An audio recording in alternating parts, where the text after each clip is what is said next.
County Board of Commissioners, please rise for the Pledge of Allegiance.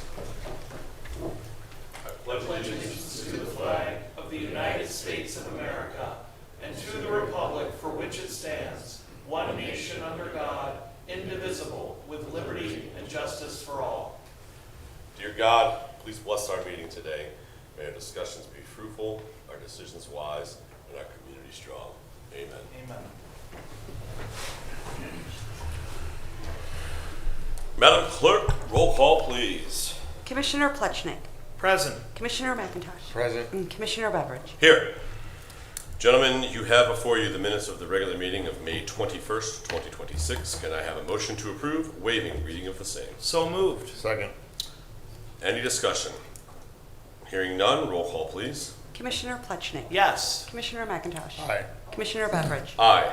This brings us to public portion. Anyone wishing to address the board on agenda items only, please raise your hand and you will have 3 minutes after stating your name and address. Anybody for public portion? Yes,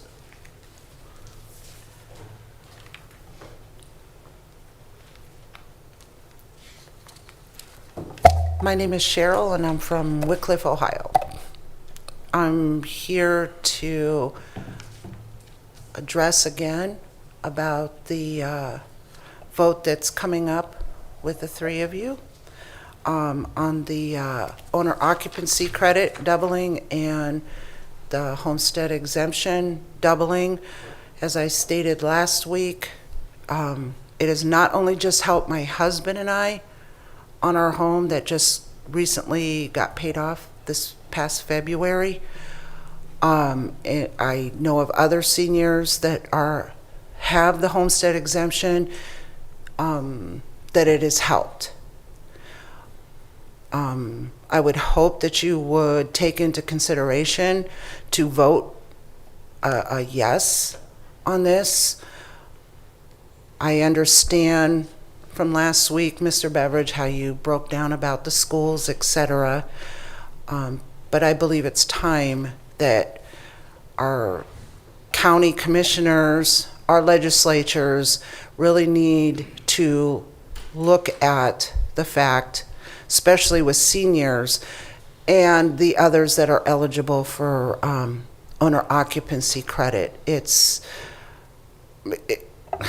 I don't know what else to say, but other than I ask that you would consider voting a yes on this, and also the special assessments that are on our property tax bill.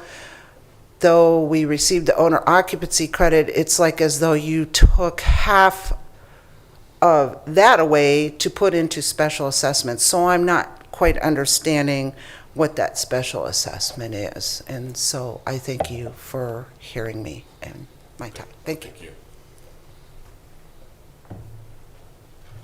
Anybody else for public portion? Yes, ma'am. Regina Gonzalez. I live in Wait Hill. And I would like to ask that you consider voting no on extending the piggyback provision, as it's known.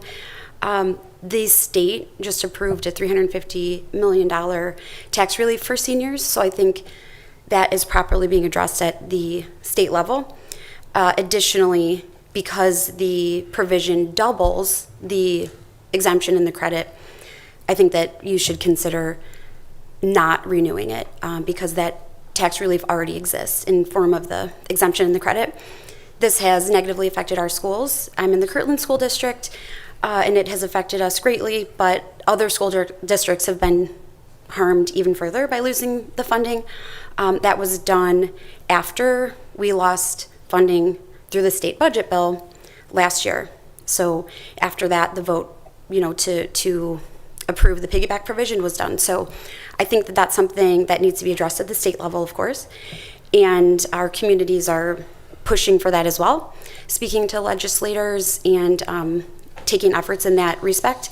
But I ask that at this time, you consider voting no against the renewal of the provision because of the harm that it's caused. And of course, it could be revisited again in the future. If state funding is restored for the schools, then perhaps this would make sense for you to to extend later in the future. Thank you. Thank you. Anyone else for public portion?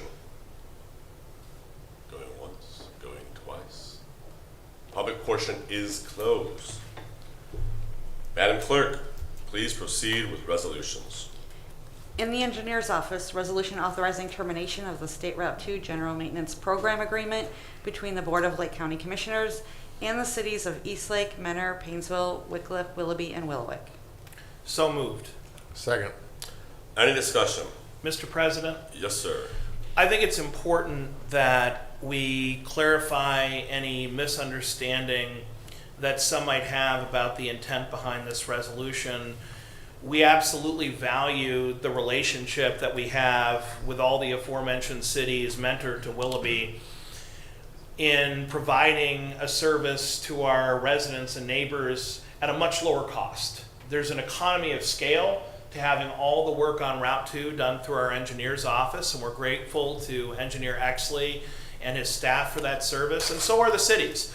And what I've heard from several of the mayors and city administrators was a concern that this was somehow a desire to end that relationship. That is absolutely not true. It's simply that we received a very strong recommendation from the Ohio Auditor of State that this contract, after 52 years, needs updated. And not the least of these updates is that the mileage that's allocated to each city in their cost structure is not even accurate anymore, as the highway has been widened in some places, as exits have been lengthened in others. So we're not even charging cities the appropriate amount per mileage under the old 52-year contract. So for many reasons, the least of which is the recommendation of the Ohio Auditor of State. On top of that, the recommendation of our engineer, we all agree that an update needs to happen, but we're not going to be able to update the contract without putting the old contract to the side. So it's important to emphasize that every one of us, from the engineer to the commissioners, are eager to continue this relationship, and we want to make sure that we set that stage. The second thing that I want to say very clearly is we view this as a partnership. All of us do. No one wants to dictate the terms unilaterally, because we want to make sure that each city and municipality and the county feels a valued partner to this new contract that hopefully lasts another 52 years as we continue to work on Route 2. So we are certainly not here to dictate terms. We are going to continue the conversation we started last year to make sure that we have a very productive, fair resolution. Probably everybody gives and takes a little bit on, as they say with an agreement. If everybody leaves mad, you know it's fair. No one is going to get 100% of what they want in a contract with multiple municipalities and the county, but I am confident that we're all friends, we're all great partners. We've worked together for more than 5 decades on keeping Route 2, and we're going to continue that partnership. So I want to make it very clear to anyone who's concerned.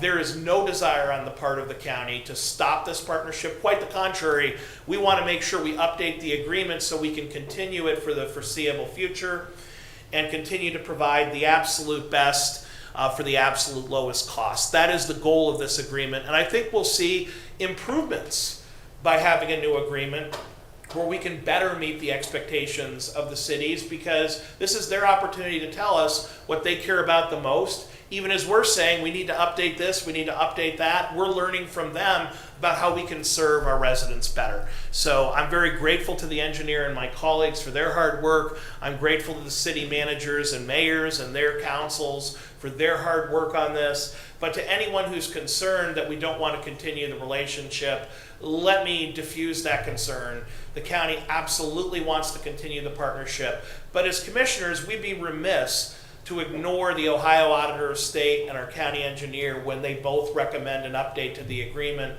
That has to be done, but that update is going to be done as a partnership. It's not a unilateral move that any one of us are making. We're going to work together and we're going to get there.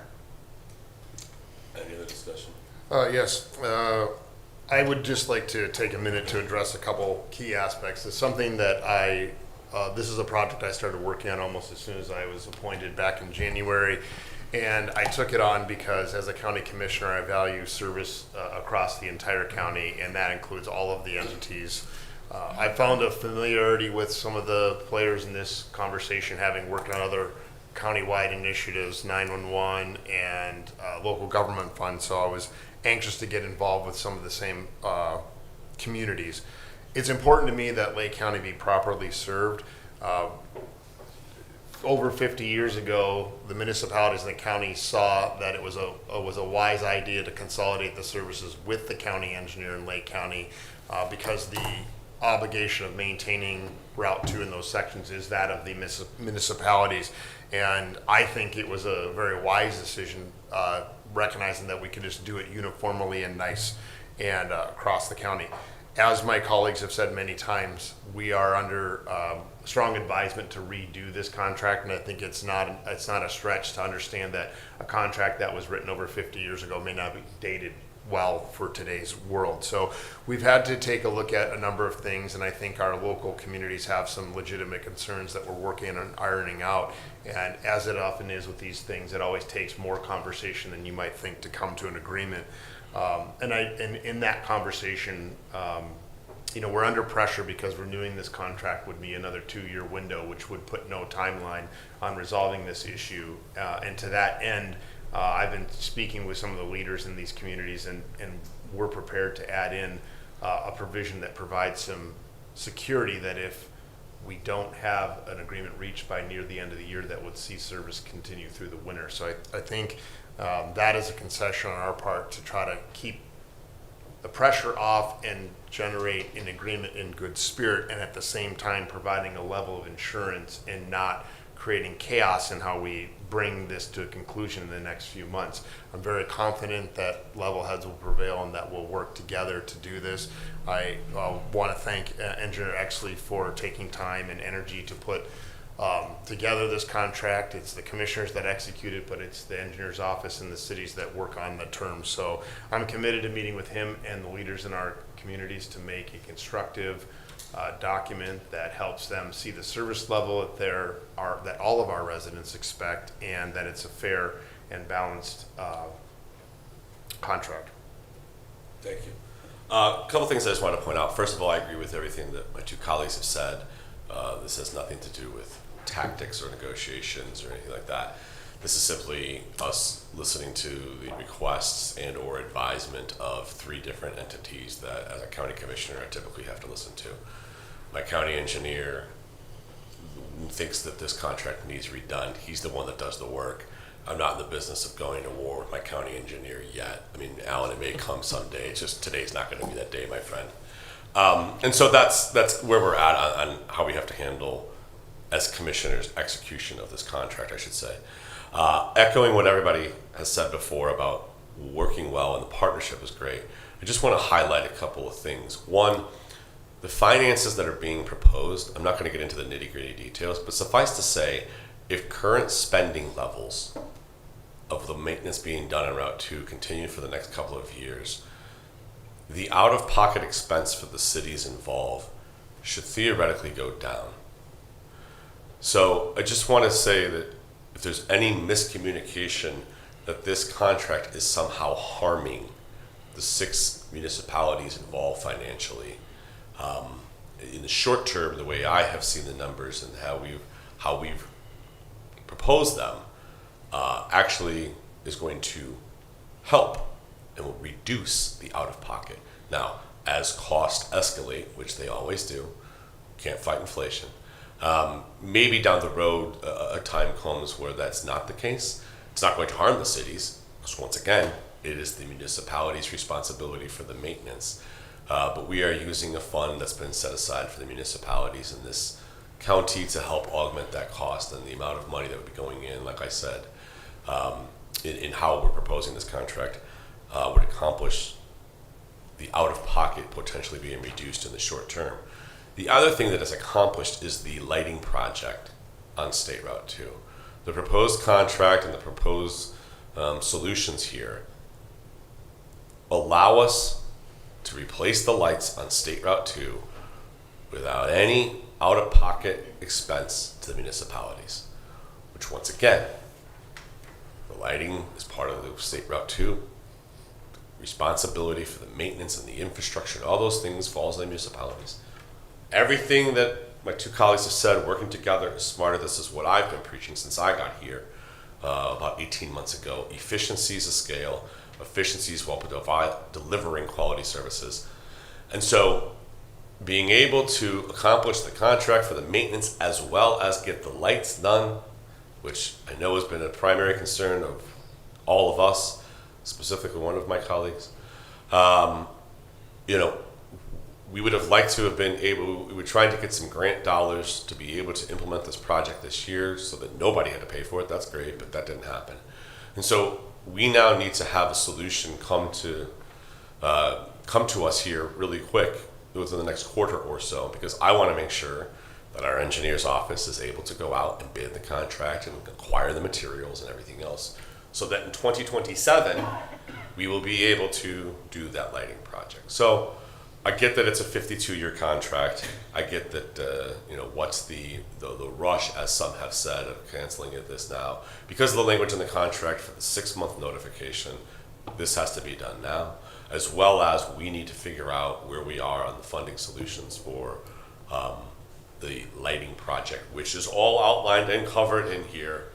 And the lighting would require no out-of-pocket money then for the municipalities. So that's kind of the big takeaways. And the other thing I want to say is, I've heard some concerns that, and you've talked about potentially, and there is an amendment that we want to talk about to the resolution to be able to continue through the snow season here in Lake County.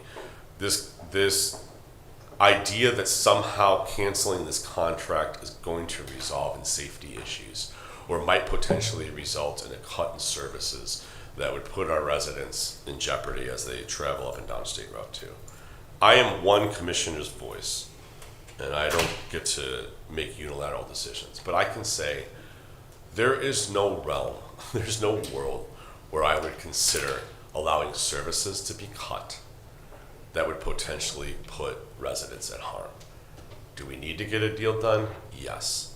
Do we need sensationalism of the casting fears that, oh my, this contract cancellation is going to put residents at harm? No, it absolutely no. It will absolutely not put residents at harm. This is simply just a contract to provide services in the best efficient way possible. So I just want to tamper that down a little bit on the sensationalism of putting residents in danger. That is absolutely not going to happen while I'm a commissioner, nor do I think that either one of my colleagues are going to allow that to happen either. So, yes, sir? Just one thing I wanted to add, and it's because we're covering a lot of things that have been said.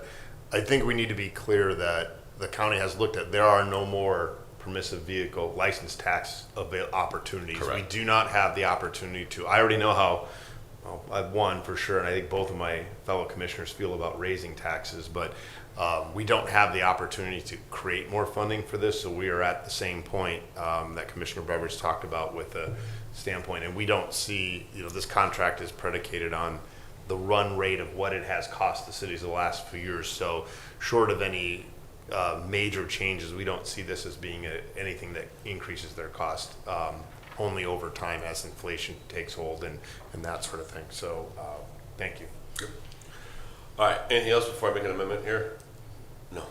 Sir, Mr. Hackman, the resolution currently spells out, I'm going to read one paragraph. Whereas in the event a new general maintenance agreement with the municipalities is not entered into by December 1st of 2026, the Board of County Commissioners will agree to abide by the terms and conditions of the current SR2 agreement and Painesville agreement for the period of January 1st, 2027 to March 31st, 2027, provided that a written, signed agreement to that effect is entered to by and between the Lake County Board of Commissioners and each municipality listed herein. My question is can we extend that date to April 30th? Because Lord knows we might get an April snow. That could be done at a later date, yes. Do it at a later date? Yes. So I cannot make an amendment to this now and then vote on it. We would have to approve this today and then. If the board were to, if there's a motion to amend it to that date, that Okay. second, that's a possibility. All right, so we do the amendment vote and then we would do the overall resolution. Correct. Correct? Okay, could I get a motion to amend the date in this resolution from March 31st, 2027 to April 30th of 2027. So moved. Second. We have a motion and a second. Any discussion on the amendment? Hearing none. Roll call, please. Commissioner Plechnik. Yes. Commissioner McIntosh. Yes. Commissioner Beveridge. Aye. That now brings us back to the original motion and second of the resolution. Any further discussion on that? Hearing none. Madam Clerk, roll call, please. Commissioner Plechnik. Yes. Commissioner McIntosh. Aye. Commissioner Beveridge. Aye. Please proceed. Resolution to advertise for bids for the Lake County Road Department Salt 2026 rebid, LCE project number 2026-004, bid opening July 15, 2026. So moved. Second. Any discussion? Hearing none. Roll call, please. Commissioner Plechnik. Yes. Commissioner McIntosh. Aye. Commissioner Beveridge. Aye. In the Utilities Department, resolution certifying unpaid water sums and administrative charges to the Lake County Auditor. So moved. Second. Any discussion? Hearing none. Roll call, please. Commissioner Plechnik. Yes. Commissioner McIntosh. Aye. Commissioner Beveridge. Aye. And Job and Family Services Department, resolution authorizing execution of a service contract between Catholic Charities Corporation and the Lake County Board of Commissioners on behalf of the Lake County Department of Job and Family Services to provide case management services for the Comprehensive Case Management Employment Program effective July 1st, 2026 through June 30th, 2028. So moved. Second. Any discussion? Hearing none. Roll call, please. Commissioner Plechnik. Yes. Commissioner McIntosh. Aye. Commissioner Beveridge. Aye. Resolution authorizing execution of a service contract between Ohio Guidestone and the Lake County Board of Commissioners on behalf of the Lake County Department of Job and Family Services to provide case management services for the Comprehensive Case Management Employment Program for program year effective July 1st, 2026 through June 30th, 2028. So moved. Second. Any discussion? Hearing none. Roll call, please. Commissioner Plechnik. Yes. Commissioner McIntosh. Aye. Commissioner Beveridge. Aye.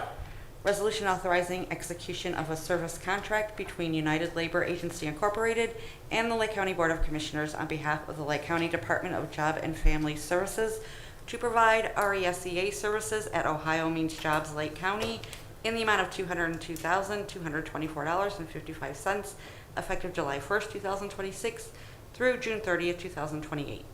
So moved. Second. Any discussion? Hearing none. Roll call, please. Commissioner Plechnik. Yes. Commissioner McIntosh. Aye. Commissioner Beveridge. Aye. Resolution authorizing execution of a service contract between United Labor Agency Incorporated and the Lake County Board of Commissioners on behalf of the Lake County Department of Job and Family Services to provide workforce staffing services effective July 1st, 2026 through June 30th, 2028. So moved. Second. Any discussion? Hearing none. Roll call, please. Commissioner Plechnik. Yes. Commissioner McIntosh. Aye. Commissioner Beveridge. Aye. Resolution authorizing the execution of a data sharing and confidentiality agreement between the Ohio Department of Job and Family Services and Local Workforce Development Area 5. So moved. Second. Any discussion? Hearing none. Roll call, please. Commissioner Plechnik. Yes. Commissioner McIntosh. Aye. Commissioner Beveridge. Aye.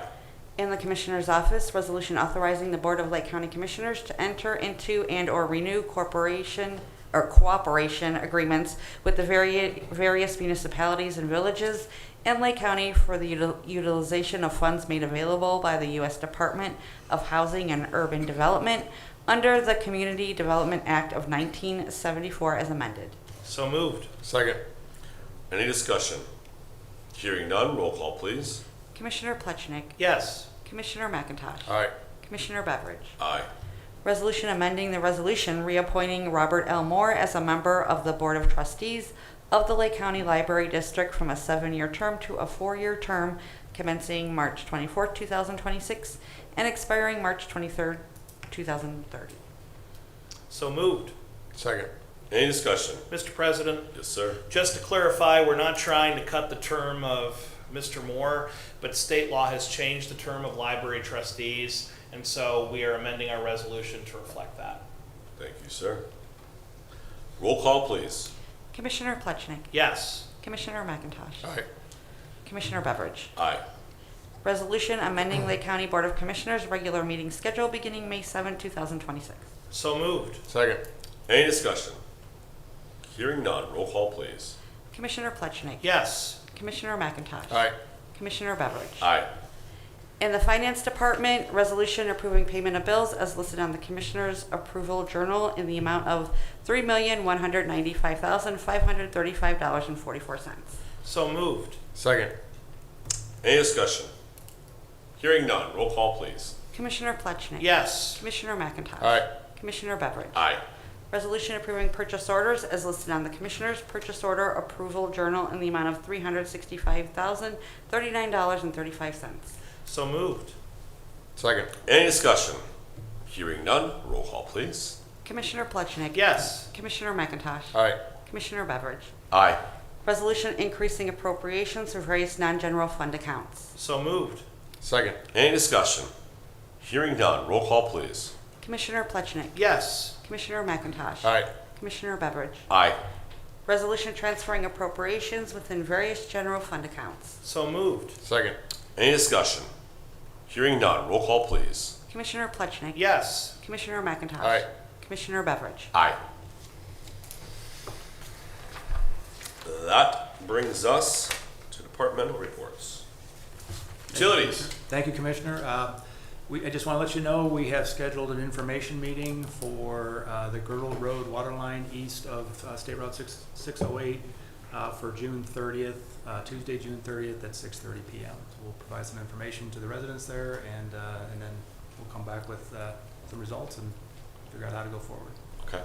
June 30th, 6:30. 6:30 p.m. Did you do that on purpose? 6:30 on 6:30. Sure. Just saying.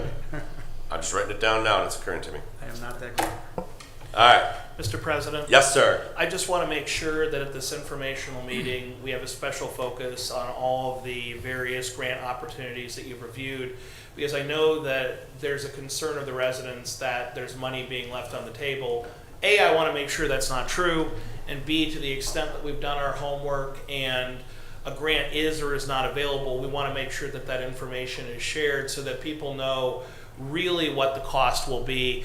We don't want them to have a rosy view that it would be cheaper than it actually would be, and we don't want them to have a depressing view. If there is money available, we want them to know about it. So just want to make sure at the informational meeting there's a highlight there, because we were specifically asked by the residents, look at these grant opportunities, let us know. Absolutely. And just to add into that, I want to thank Randy and Jason both for looking into that. I know the residents came in, and just to add, I was in Washington, D.C. last week for the Northeast, the fly-in, and I did stop in our congressman's office and did ask them also to look just for an extra layer in case there was something that we're missing. So I want to thank my colleague for bringing it up, because I do want everyone to understand we're doing everything we can to find grant opportunities should they exist. Thank you. Job and Family Services. Thank you, Commissioners. Good morning. I just wanted to share some information out of Job and Family Services recently. I'll start with our Child Support Division. The State Department has begun to initiate a phased approach to revoke passports to non-custodial parents with high levels of past due child support. Beginning June 1st, the State Department began revoking passports of non-custodial parents who owe more than $75,000. So we are trying to make the public aware that this is happening. Once a passport is revoked, obviously it may no longer be used for travel. Eligibility for a new passport will only be restored after the child support debt is paid to the relevant state child support agency, and the individual is no longer delinquent according to Health and Human Services documents. So again, I am trying to get this information out to the public so that this does not come as a surprise when someone is out of the country traveling and is trying to get back into this country. Also, as far as our public assistance program, And I know, again, that this information is getting out to the public, but beginning October 1st, for SNAP recipients, there is going to be a ban on sugary beverages. Again, this is related to legislation at the federal level. This was not a local decision, but I have gotten some questions from members of the public. So again, beginning October 1st, there will be a ban on sugary beverages. Mr. President, Yes, sir. did I hear correctly there's going to be a ban on beverages? I knew it was coming. I knew it was coming. Yes, that's cute. That's funny. Thank you, sir. And then lastly, I just wanted to get this information out to the public and bring it to your attention. Unfortunately, counties don't have much information about this at this time. But again, due to changes at the federal level, beginning January 1st, we do believe that there are going to be some work requirements for a certain population of individuals who receive Medicaid. So we are trying to get more information from our state and federal partners about that, and as we know more, we will be sure to share that information with the public, because we know that there may be some individuals at risk of losing their Medicaid benefits, which would have a significant impact on individuals. So as I learn more, I will be sure to share that information in these meetings, and we will post information on our website. But those were some of the highlights that I wanted to share today. Thank you. Sure. Just let me review this, though. Make sure I'm understanding this correctly. If you're more than $75,000 delinquent, as what was it, child support? Correct. So this is non-custodial. That means you have to pay child support for Correct. somebody that you're not housing. They're not going to let you back in the country? That could happen. Okay. Sheriff, remind me to have you, me, and Suzanne sit down and have a conversation for individuals with more than $75,000 of delinquent child support. So, all right. County Administrator. I have no report today, Commissioner. All right, thank you, sir. Madam Clerk. Yes, our next commissioner meeting is next Thursday, June 25th at 10 a.m. And today we have a workshop at 10:30 following this meeting. Also, there is a 250th meeting this Thursday, June 18th here in Chambers. And we still need an apiary. Thank you. Would somebody please go and get their apiary certification sometime this year? That would be great. I think that's a great goal to accomplish in 2026. How's that sound? Mr. Hackman, have you ever considered getting your beekeeping certificates or apiary certifications? No. Okay. Any report legal? No reports, Commissioner. Thank you, sir. In old business, any old business to come before us, gentlemen? This is where we have moved the piggyback property tax discussion. Any discussion on this? Mr. President, Yes, sir. once again, I'm concerned by the attempt to frame this as a false dichotomy between taxpayers and teachers, homeowners and students, when in reality everyone should be on the same team. The reality is those students, those kids, it's their parents and grandparents who are subject to the unaffordably high property taxes and the unvoted increases from the last revaluation. And it hurts those families to raise property taxes on them, which is in effect what would happen. So for the word harm to be used accurately, it could only be used in the context of the harm that's done to taxpayers and their families and their children when their taxes are raised to unaffordable levels. The reality is in Ohio, we no longer have a direct relationship between spending and benefit for students. In fact, there is an indirect relationship, which is troubling. The more a district spends per student, the worse the result in Ohio, statistically. So we've gone past the point where this problem can be solved with more money. There needs to be fundamental reform at the state level, less unfunded mandates, and more mandates on the things that actually matter. Proficiency scores need to have meaningful minimums, or there needs to be accountability. I guarantee you, if there was merit provisions in the contracts of superintendents, treasurers, curriculum directors, where they're all out the office. If they don't get proficiency scores to 90% within 3 years, we would see a massive increase in proficiency scores. But we're not measuring performance in that way, and we're not holding accountable the people who are in charge of performance. When I think about the energy that's been expended in trying to raise taxes on low-income seniors who make $40,000 or less per household, to raise taxes on homeowners who saw their property taxes not increase but explode in the last revaluation. We saw property values go up on average 30% with a corresponding double-digit increase in property tax, not just in Lake County, but in all of Ohio. If that energy were redirected towards higher proficiency scores, better curriculum, I wonder how many children's lives could be saved.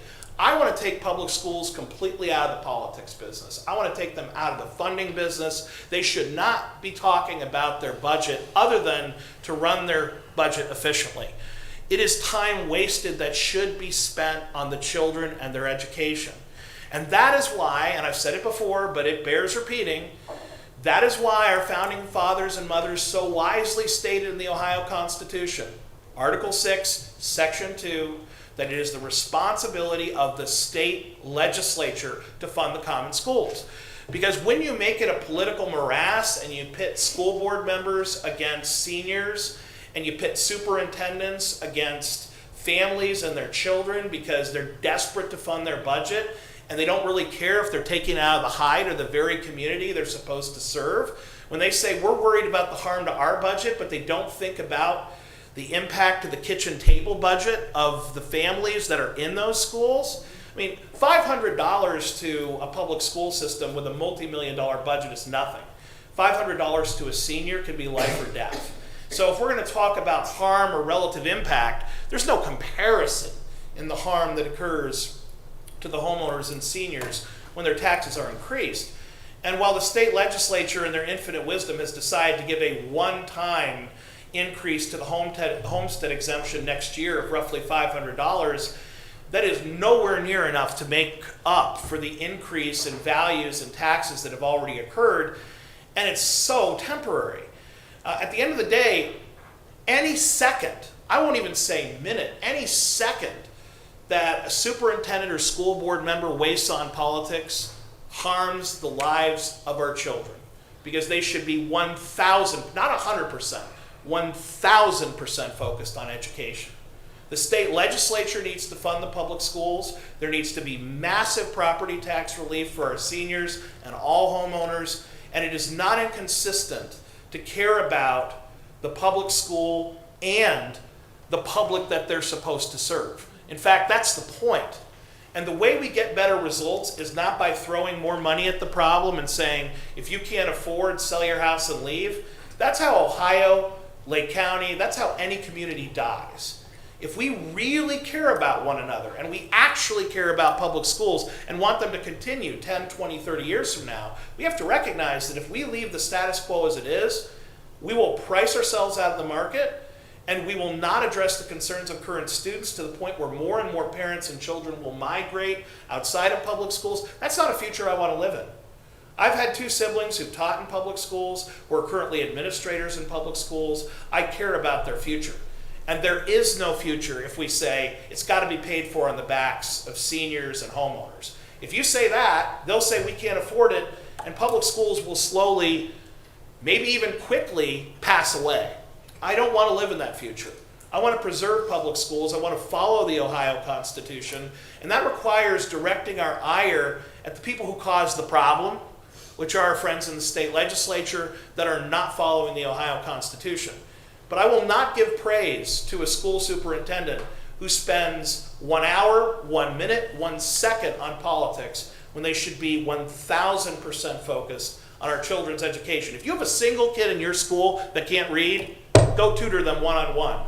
Don't play politics. It's not helping. We care about the children. Our community loves our children and wants to see them succeed. We're tired of this quasi-political game that some folks in public schools play, which ironically hurts public schools. We've got to be focused on the 2 most important things, which are having meaningful standards in public schools that are met so that our children can read, write, do arithmetic, and ultimately succeed in this fast-paced future we all live in, and have meaningful tax relief for seniors and homeowners so that we can continue to afford the government that we do need. But if we price people out of the market, everything falls apart. And so we need to stop arguing over the little things and rearranging deck chairs in the Titanic, or there won't be public schools. We have to recognize that we need to deliver real results for kids today. It's not enough to say in 20 years, I hope that everybody who graduates can read. That leaves an entire generation bereft and destroyed. It's not in time for them. We can't just say, I hope for improvement tomorrow. We need improvement today. And that can't happen if any time is being wasted on politics. We don't hire school superintendents or curriculum directors to worry about school levies or campaigning for more money. That's misdirected attention. Is it any wonder that we're not getting the results we're paying for when you have people who are worried about politics instead of education? It's not a surprise to me. But the one politicking we all should be doing, and I know it's hard to drive down to Columbus and testify. It's easy to come to a local school board meeting, a commissioner's meeting, a council meeting, and talk about the issues, and that's not a bad thing. But the reality is the people who are actually passing the laws that could be fully funding public schools, that could be requiring 95% proficiency scores or the superintendent's fired, the people who can actually change things in a way that would help our kids, they're down in Columbus, they're not here. And they should have been following the Constitution for decades, but the fact that they haven't doesn't mean we should give up. Quite the contrary, it means we should push harder. Anything, sir? Just a few brief comments.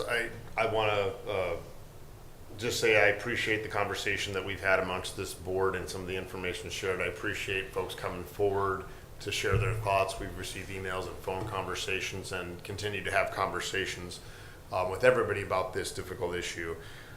I think we're all aware of the economic challenges everybody faces, and as I've said before, yes, we're seeing these at the kitchen table across Lake County. We're seeing it in government, we're seeing it at our schools, and I don't think there's any escaping the reality of what inflation has done to different budgets.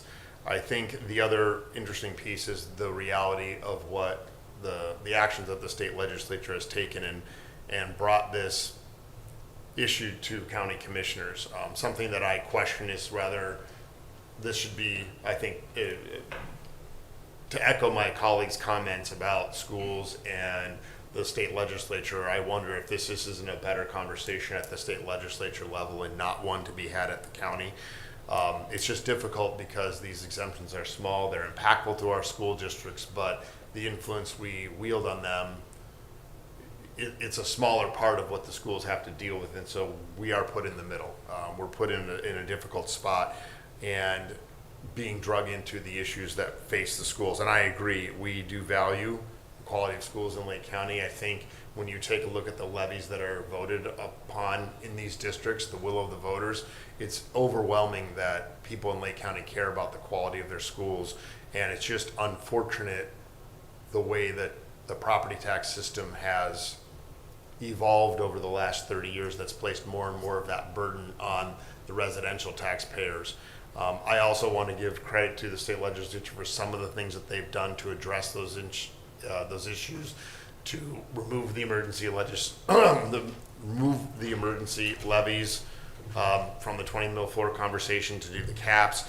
And then it was encouraging to see the state pick up the homestead exemption last week, but at the same time, it sort of puts a big question mark on everything because, as you point out, it was only 1 year.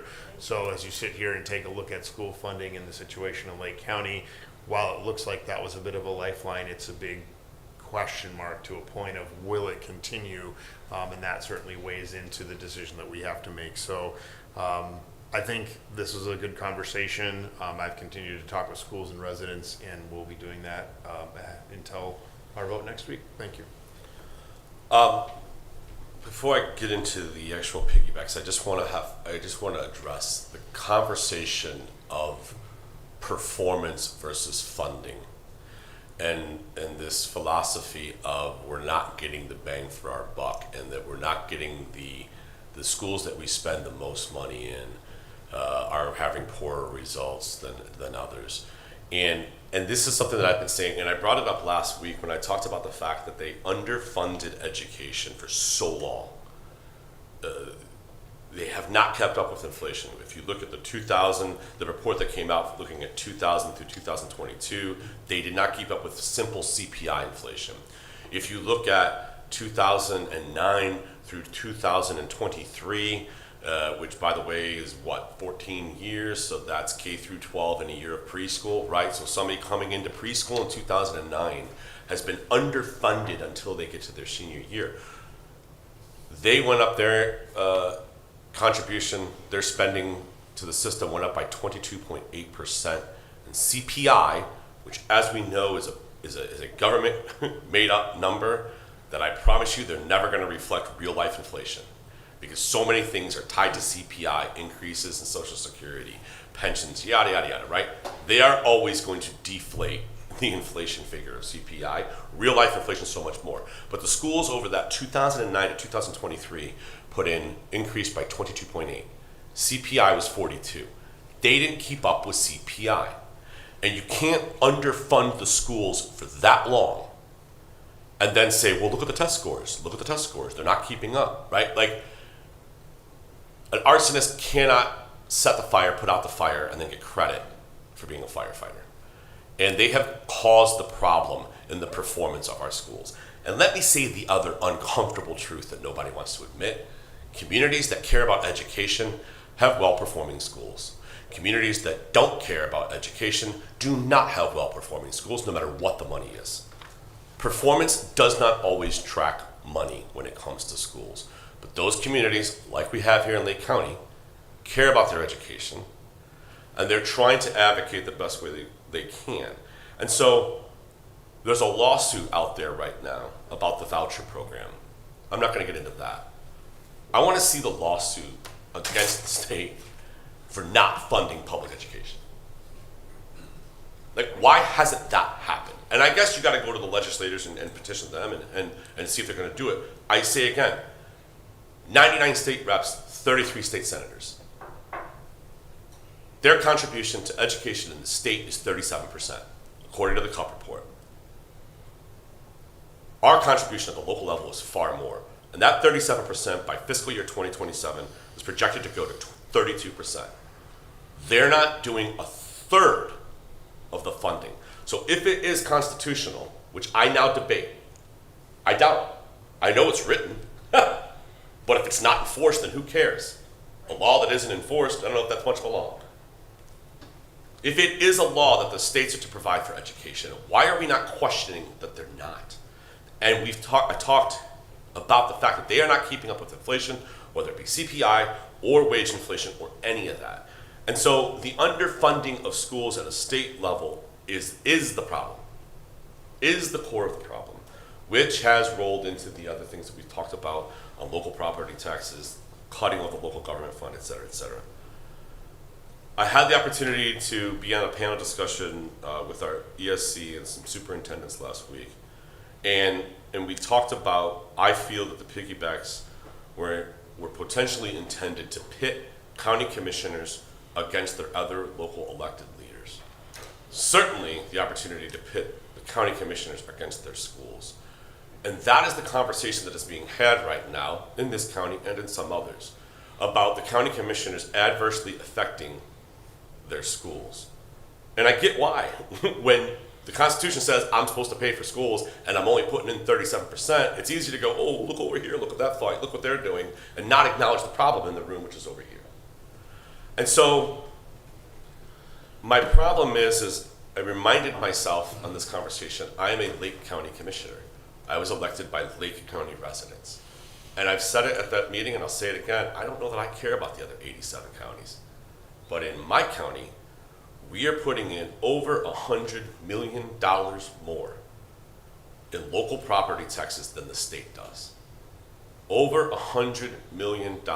We spend about total, all government spends about $1.1 billion in this county. And we are putting in over $100 million more into the school system that the state is supposed to be paying for. I don't dispute that I may want a better school system than other areas of the kind of state. So if I want to pay for more, great. I should have that privilege. But man, in this county, we are getting hammered as a donor county. And that's why the piggybacks for me are difficult, right? Because while I don't respect trying to pit county commissioners against the rest of their local elected leaders and their schools, gives me the opportunity to say, you know what, in my county, we're going to offer the biggest discount to seniors statewide through the homestead exemption. You have gone on, Commissioner Plutchnik, time and time again about how wonderful Lake County is for senior citizens and that we want to make this the best place to retire. And so to be able to say, you know what, we are going to do the piggyback for homestead. Because we do respect the fact that seniors living on a limited income, less than $40,000, may deserve a bit of a tax break, because I know my county pays far more in property taxes than most. And on the owner occupancy, it's for homeowners. It goes directly to homeowners. We've talked about the shift statewide. The property taxes have gone from being 60% commercial and 40% residential. It's now reversed, where it's 40% commercial and 60% residential. And the owner occupancy is the only small, minuscule little tool I have in 1 out of 88 counties to help with that. And so I think we can do both. I think we can provide property tax relief in this county that has a out of whack, out of balance burden placed on it by this current system, while also fighting the system and saying this isn't right. The original lawsuit, the Rolfe, I believe, was the name of the lawsuit or something like that back in the 90s that caused this problem, right? It was that certain counties were being put in an unfair and disadvantageous situation because of the system. Guess what? We're back. Here we are. It may be different counties that are upset right now. But as far as I'm concerned, this system doesn't work. These property tax piggybacks do not help the system's problem, but they do help the residents, the homeowners, and the senior citizens who in this county have been overburdened. And so I implore the schools to please continue to work with the commissioner's office on trying to find solutions, on trying to find different revenue streams. And just so everybody understands, revenue streams means tax collections. I don't hide behind that. I have openly advocated for a countywide income tax that could potentially pay for special ed, mental health professionals, and safety resource officers in the schools, and take that burden off of property taxes. We just got a 0.75% income tax either this year or last year from the budget that nobody statewide was asking for income tax relief. But we got it. Great. I know we're a donor county. So if Columbus doesn't want our money, that's fantastic. I salute the legislature for giving us that tax cut. Let's collect it here and spend it better and more efficiently. I'm for that. I'm for being able to maintain those quality services, to look at increasing potentially the better quality services, but paying for it smarter, making it more efficient here. And that's, I think the combination of what we're trying to say is that don't pit me against my schools, and don't try and make me choose between the residents and the homeowners and the senior citizens and this discussion of we're trying to harm the schools. No matter what we do with these piggybacks, the system's still broke. Schools are underfunded in this state, period. I've said it before. Mentor has to cut $10 million from their budget. If they cut every single administrator, $7 million. Our piggybacks are about a $2 million hit to that school system. They have to cut $10 million to make their system work, their 5-year forecast work. And people want to whine and complain about administrators and this and that. And I get it. There are some schools that have too many administrators or they're paid too high, whatever. If Mentor cut every single one and we restored both piggybacks, they still don't make their numbers work. The math doesn't math up. The state system is the problem. There are things that we can do both. We can help our residents on the over property tax burden that they have, while also looking at the big giant elephant in the room and saying, the state ain't doing its job. The state ain't doing its job. And we gotta stop sending people down to Columbus that don't wanna address this issue, period. And that's, the best I can give an explanation as to how I look at this situation. We're one of three. We put this on discussion so that the three of us can have these conversations about where each of us individually come to our conclusions on this. I think we still have this on the agenda for June 25th, both of these resolutions. But I do appreciate, Commissioner McIntosh, as you said, I appreciate the folks that have reached out. I appreciate the input. That's what we as commissioners need from the schools, from the residents, from the school board members, right, who are the elected representatives, who are the people that should be fighting the politics of this. I appreciate the conversation, and all I ask is no matter what happens on our vote, we've got to continue to work together. One, to come up with new ideas and solutions to benefit our taxpayers and our students.